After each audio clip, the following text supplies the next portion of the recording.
Hello my dear students, मैं Sunil sir आपका स्वागत करता हूं एक बार फिर से अपने यूट्यूब चैनल डीसी एकेडमी में। तो आज के इस लेक्चर में हम लोग बात करेंगे एक्सरसाइज नंबर 3 नरेशन के एक्सरसाइज नंबर नेक्स्ट की, जिसमें हम लोग बात करेंगे किस प्रकार से इंट्रोगेटिव सेंटेंस में डायलॉग वाले सेंटेंस करते हैं। ऐसा मैं अपने आप से नहीं पढ़ा रहा हूँ, बल्कि मेरे एक व्यूवर्स ने मुझसे पूछा था कि सर ये बताइए कि इंट्रोगेटिव सेंटेंस में डायलॉग वाले सेंटेंस कैसे करते हैं। तो हाँ, ये बात बिल्कुल सही है कि डायलॉग वाले सेंटेंस पहले बहुत आते थे लेकिन अब कम आते हैं, पर ये आ सकते हैं सेंटेंस। यहाँ के आपके अगर यूपी बोर्ड की बात की जाए तो बहुत कम देखने को मिलेगा, बाकी अन्य बोर्ड्स में ये सेंटेंस बहुत ही इंपॉर्टेंट हैं।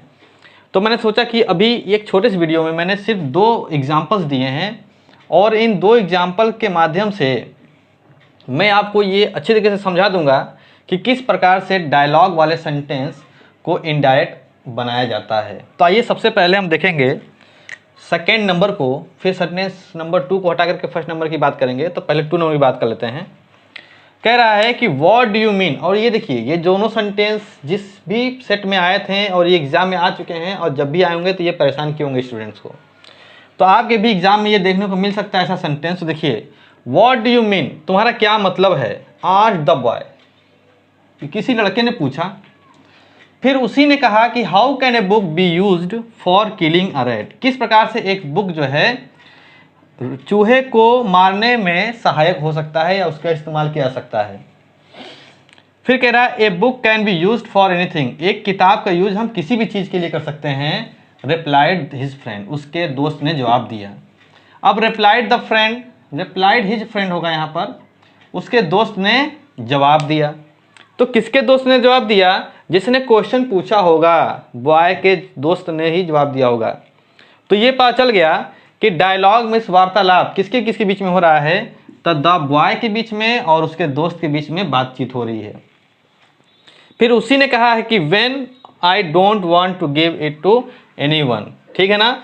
मैं इसको जो है व्हेन मींस जब, व्हेन मींस कब, व्हेन मींस कब, I don't want to give it to anyone, मैं इसको जो है किसी को देना नहीं चाहता हूं। व्हेन किस लिए आया है, अभी हम जब सेंटेंस को जब जोड़ेंगे तब देखेंगे व्हेन का यहां पर अर्थ क्या है।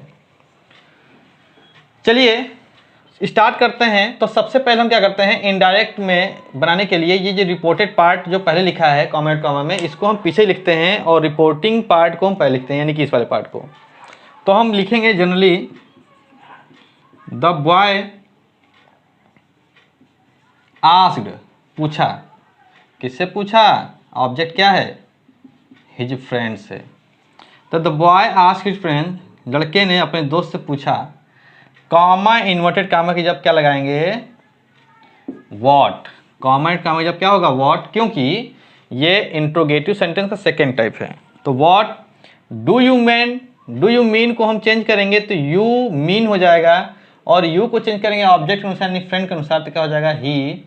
और मीन को हम कर देंगे मेंट में, क्योंकि होगा इसका सेकेंड फॉर्म। ये वर्ब की फर्स्ट फॉर्म है, यहाँ पर हम इसको वर्ब के सेकेंड फॉर्म में करते हैं। व्हाट ही मेंट, उसका क्या मतलब था कि, एज मींस की। फिर कह रहा है हाउ, अगले सेंटेंस को हाउ से जोड़ेंगे क्योंकि ये भी इंट्रोगेटिव सेंटेंस, तो कमेंट करेंगे हाउ होगा, एज हाउ। फिर इसको असर्टिव बनाएंगे तो अ बुक, कैन को करेंगे could be used for killing a rat. तो देखिए पहला सेंटेंस आपका बन चुका है। The boy asked his friend what he meant as how a book could be used for killing rat. इतनी बात खत्म। तो इनको हमने असर्टिव में बना दिया, इंट्रोगेटिव को असर्टिव में चेंज कर लेते हैं। फिर अगला ये लाइन कह रहा है कि a book can be used for anything replied his friend. तो हम यहां से लिखेंगे, यहां से लिखेंगे स्टूडेंट्स, हिज फ्रेंड रिप्लाइड, उसने, उसके दोस्त ने जवाब दिया कि, दैट मीन्स की। अब बुक कैन का क्या हो जाएगा?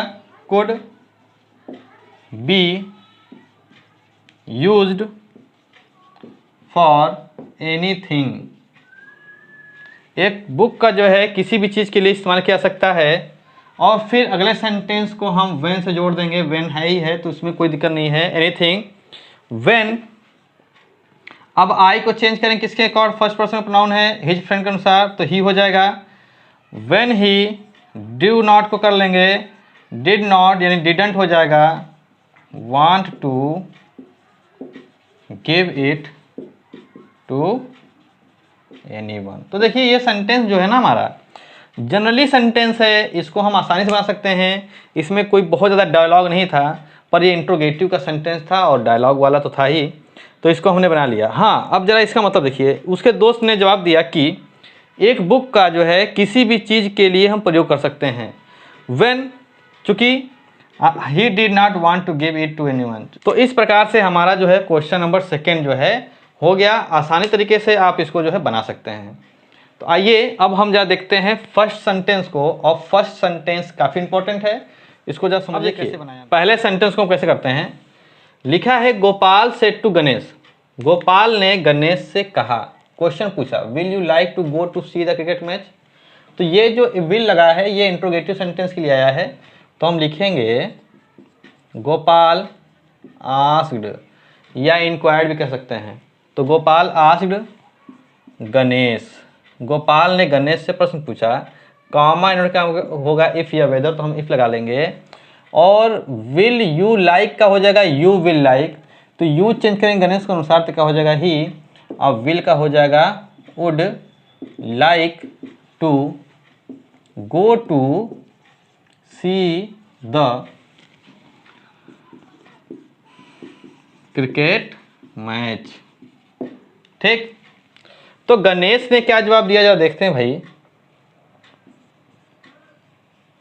गणेश ने कहा नो। अब नो के लिए हम क्या करें, तो देखिए गणेश रिप्लाइड, गणेश ने जवाब दिया कि ये सेंटेंस कभी बनेगा तो असर्टिव में ही बनेगा, तो गणेश ने रिप्लाइड किया कि, अब नो को उसने क्या कहा होगा कि नहीं मैं नहीं जाऊंगा, उसने यही तो कहा होगा। नो का मतलब क्या हुआ कि मैं नहीं जाऊंगा, तो दैट मैं नहीं जाऊंगा, तो मैं का मतलब हो जाएगा गणेश के अनुसार क्या हो जाएगा ही वुड नॉट, बस ही वुड नॉट तक लिख देंगे। नो आया है तो सेंटेंस को नॉट तक लिखेंगे, हो जाएगा ही वुड नॉट। अगर ये बात समझ में नहीं आई है तो सीधे सीधे हम इसको ना लिख करके हम लिख देंगे गणेश रिप्लाइड इन निगेशन।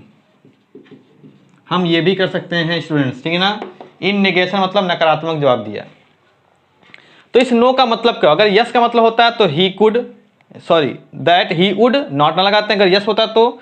और नो का मतलब हो गया दैट ही वुड नॉट, यानी कि जो आपका असर्टिव सेंटेंस होगा, यानी कि जो उसने क्वेश्चन पूछा होगा उसी के वर्ब में, उसी के टेंस में हमको जवाब देना होता है। तो ये हो जाएगा कि Ganesh replied that he would not. Clear है?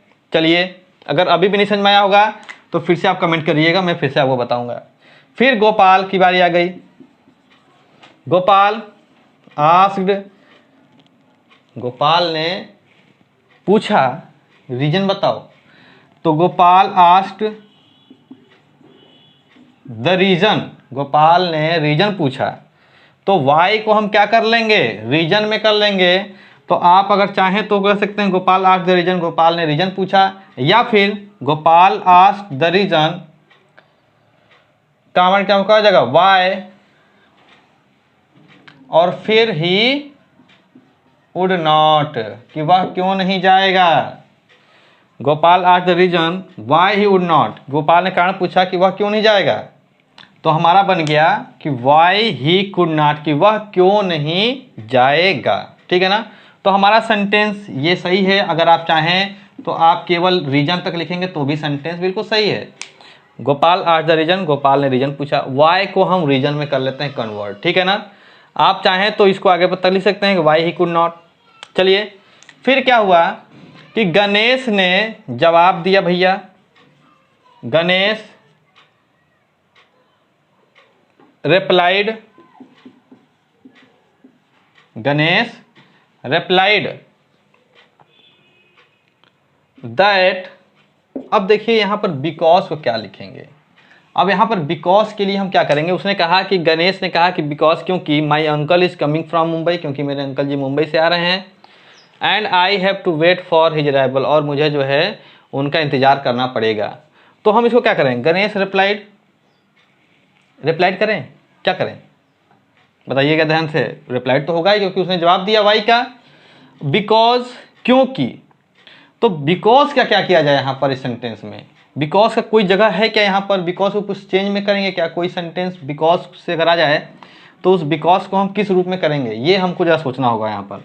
तो देखिए मैं आपको बता दूँ, तो यहाँ पर आप काम करिए कि रिप्लाइड को ना लिख करके क्या लिख दीजिए, आंसर्ड, गणेश आंसर दैट, और उसके बाद आप बिकॉज को हटा दीजिए और लिखिए हिज अंकल, माई को चेंज करेंगे गणेश को, हिज अंकल इज का हो जाएगा वाज कमिंग फ्रॉम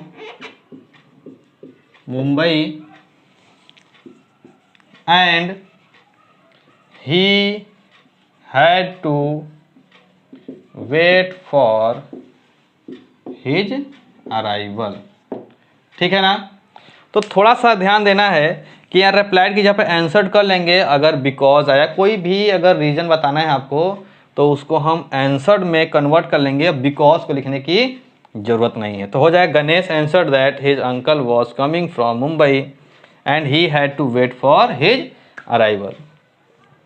तो उम्मीद करता हूँ कि इन दोनों सेंटेंसेस को करने से कुछ बहुत समझ में आया होगा कि इंट्रोगेटिव के डायलॉग वाले सेंटेंस को कैसे करते हैं। ध्यान देना है यस नो, यस नो को हम क्या करते हैं, रिप्लाइड इन नेगेशन और रिप्लाइड इन अफर्मेशन, अगर यस है तो, नो है तो रिप्लाइड इन नेगेशन, या फिर असर्टिव सेंटेंस में उसी को हम कहाँ तक लिख दें, नॉट तक लिख दें, तो दैट ही वुड नॉट। दूसरी बात ध्यान देना था वाई के लिए, तो वाई के लिए हम कर देंगे Gopal asked the reason why he could not. तो यहाँ पर आप लिखिए ना लिखिए, रीजन तक भी सेंटेंस आपका क्या हो जाएगा, एग्जैक्ट सही होगा। तो उम्मीद करता हूँ कि आपको इस छोटे से वीडियो में और इन दो सेंटेंस के माध्यम से कुछ बहुत समझ में आया होगा। अगर आप चाहते हैं कि और भी इसके एग्जांपल्स बताया जाए तो कमेंट कर दीजिएगा, मैं एक नेक्स्ट वीडियो लाऊंगा जिसमें जो है 6-7 और एग्जांपल करके आपको समझा दूंगा। तो स्टूडेंट्स, अगर वीडियो आपको अच्छी लगी है तो लाइक करिएगा, अगर फर्स्ट टाइम देख रहे हैं तो चैनल को सब्सक्राइब कीजिएगा और अपने दोस्तों को ज़्यादा से ज़्यादा शेयर भी कीजिएगा स्टूडेंट्स। तो स्टूडेंट्स, फाइनली आपको देखने के लिए वीडियो धन्यवाद, थैंक्स फॉर वॉचिंग।